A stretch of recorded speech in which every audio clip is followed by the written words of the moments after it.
Okay, Mike Masato, CEO of Staff Driven Dental and the Dental Road Warrior, returning for episode 57 in the series.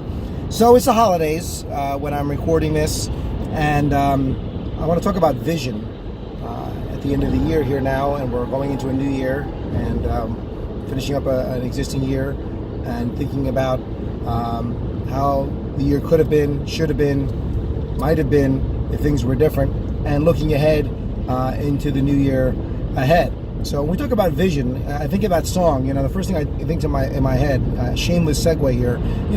That song with visions of sugar plums, all right, in our head. Or is that a poem? I don't remember. Anyway, I think it's a poem. Whatever the case is, all right. The idea of this thing being in our head, these visions, it's like a dream, right?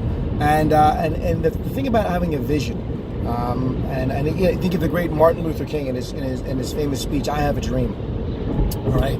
And look, if it stopped there, then it would have been, nothing would have occurred from all of his work and all of his ideas and principles, if that's where "I have a dream" stopped, right? The problem with having a vision, a lot of the times with most people that I know, most doctors, is that it's in our head, okay? And it's not enough to have a vision in our head and these grandiose ideas and dreams of how we wish things could be in our life, right, or in our practice. It has to become a reality. So something has to be done with these dreams, this vision about it. Like, we all had a dream in our practice, our vision for our practice at one time. When we went into it and we started our practice, whether we purchased a practice or you started from scratch, you had this idea in some way or another in your head of how you wanted things to be. How you wanted the practice to be. What did you want to produce? How many new patients did you want to see? What kind of patients? Where you wanted to have the practice? What do you want it to look like? What kind of staff you wanted to have? All these different things, right? So we had that idea in our head, and what happens is we get in action. We start our practice, and what happens is, like, you look back and go, well, what happened? This is not where I wanted to end up. I thought this is the way it was supposed to. It was going to end up different than this. Well, look, this is what it ended up being. So we look at that and we go, what happened there? That it didn't turn out quite the way we wanted to, or it wasn't satisfying, it wasn't fulfilling. It's not getting me where I want to be in life, and I'm not happy with it. And you're just settling for what you got. And really, that's really a root to misery if that's the case. So really, the reason why that occurred is because you just can't think about a dream and have it in your head. It's kind of like setting expectations with your team. You have this vision for how you want them to be and how you want them to act and how you want them to perform. But if it doesn't get out of your head, if it's not communicated to them effectively, if they're not trained effectively the way you want things to go, if they're not shown the way, if they're not apprenticed properly, they're not set up to win in the practice in various ways.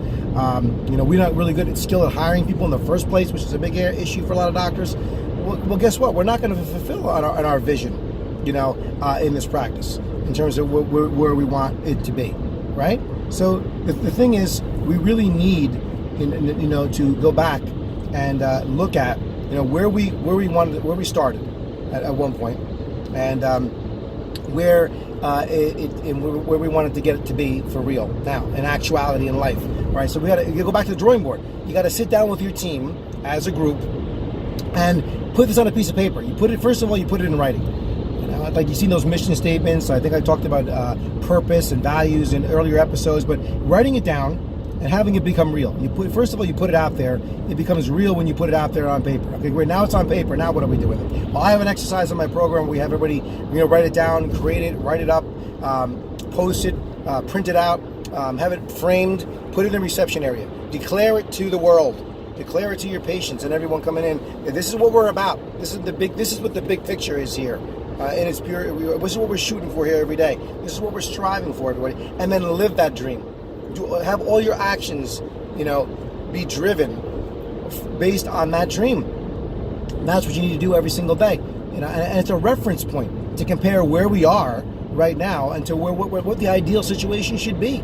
Because if I asked you right now, if I asked you a hard question and you're watching this, is your practice where you want it to be? Is it really in the state you want it to be?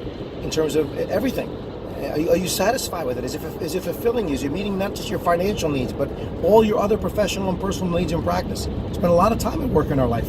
75% of our life at work. It better be fulfilling, and it affects our whole life when it's not.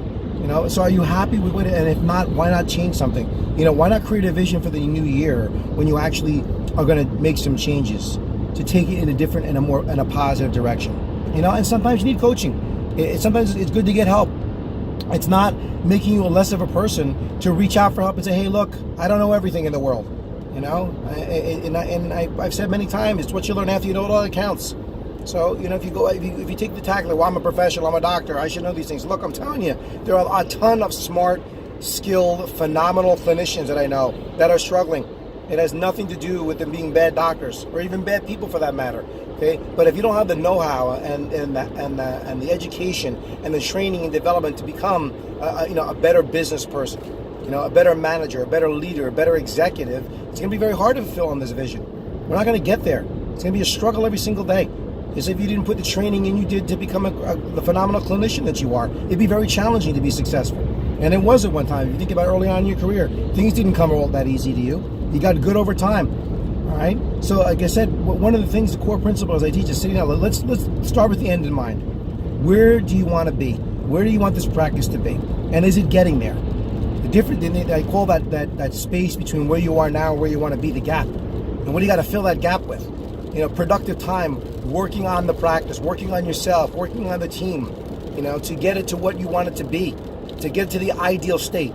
Now, I'm not saying perfection. I never say, you have to have this perfect practice when everything's perfect. No practice is ever going to be perfect. No matter how much I work with them or someone else you work on it, there's always going to be a little imperfection. That comes with the territory. There's no absolutes in life, okay? So the thing is, all right, you have to, come close, best possible, optimum. Why not? Let's shoot for best possible. We'll take best possible in our lives for many of us. Okay, but if it's not even best possible, time to reassess our life and our practice and really dig in with your team. And don't keep this a secret. Don't do this behind closed doors. I do this as a group exercise with your team, and let them sit down and give you ideas of what a vision should be. I've done different exercises of vision. I put one in the car with me today, which I can glance easily and read while paying attention while I'm driving. And this is one I created with a team many years ago. Okay, and it goes something like this: to create an extraordinary dental practice that is recognized as the best in the community for providing amazing quality and service to both children and adults in a caring family environment. This was a practice that had adult and pedo in it. To have all of our patients respect, admire, and appreciate us as a team that is committed to personal and professional excellence, and to create a unified team of individuals who work together in harmony with one another while having fun in helping people attain optimal dental health. Now, if you read that and you see that hanging in the practice, you say, I want to go there. I want to be part of this practice. I'm down for that, and the team can get behind that too. Because if you notice in that vision statement, they talk about the community as a whole, they talk about the practice, and it also talks about the team. 3 parts to that vision. 3 simple little paragraphs that really encapsulate what they were all about. All right, and it really says some great things about the practice. Right, and it's not just fluff. It's fluff if it just sits on a page and you do nothing with it. I don't teach fluff. Matter of fact, one of my mottos is enough of the fluff, time to get tough. All right, it's easy to do all the stuff you hear out there and practice. There's a lot of practice management fluff floating around out there. I'm not big on fluff. I'm not a fluffy guy. All right, so it's time again right now to step back and go, look at the big picture here, and work back from there. All right, Bill Gates, Microsoft's Bill Gates, his vision was a computer on every desk. Now you might think that what's so big about that? Well, let's remember, if we think back, how computers used to be, the size of buildings or the size of rooms, to say that everybody could afford a computer and have technology on their desk, all right, that was eventually going to connect them to the world. All right, that's a boldly presumptuous and unbelievable thing that he might have said back there, and he's doing this from his garage, needless to say, and now he's one of the richest people in the entire world because he never stopped striving for this crazy impossibility he put down on paper way back when, and that's what it started with out there. All right, so again, you guys can do that too. You don't have to become the next Bill Gates. Become the next Bill Gates of your own practice, whatever that may be. You don't have to make millions and millions of dollars. Let's say your practice is making $500,000 and you want to make $1 million. All right, start there.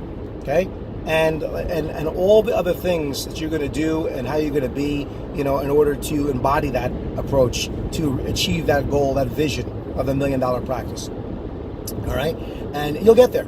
But you got to work on it every day. You got to look at these words every day. You got to form action plans. You got to work on yourself in the practice every single day and make that as important as everything else that goes on in your practice every single day. It's very easy to go to work and put our head down and just plow into the clinical and just work on that stuff all day long. And we got an autopilot and we forget there's a big picture going on here, and it's called our practice vision. And we can't lose sight of that. And many of us have, and as a result, we're not as happy and fulfilled as we could possibly be in practice. All right, so I hope that's helpful for the holidays. I probably won't be back for a while after the holidays, but I hope you enjoyed watching this. Please share it for the holiday. Give the gift of vision to yourself and your team, and maybe to some others you want to share this with. All right, and I'll see you soon.